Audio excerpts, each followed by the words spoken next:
अस्सलाम वालेकुम, कैसे हैं? खैरियत? ठीक ठाक? गाजी है। देखें हमारे पास ये फाइबर की चौखट है, फाइबर की बनी हुई है, ठीक है। कोई लकड़ी वगैरह कुछ नहीं, इसको दीमक, जंग और कीड़े मकोड़े या और कोई चीज़ इसको नहीं लगती।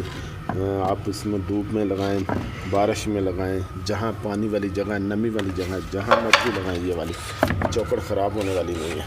ये देखें ना, मुख्तलिफ़ साइज़ है इसके, हर किस्म साइज़ में आपको मिल जाए। फाइबर की चौखट है जनाब, फाइबर की, और काफ़ी वज़नी भी है जनाब, ठीक है। मुख्तलिफ़ जो है ना वो साइज़ में मौजूद है हमारे पास।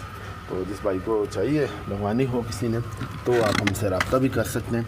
ये एक जगह पर लग रही है, हम लोग लगा रहे हैं यहाँ पर। ये देखें, हमने यहाँ पर लगाई है, ये यहाँ पर ये रातमल दे रहा है, थोड़ा सा सही नज़र नहीं आ रही क्या।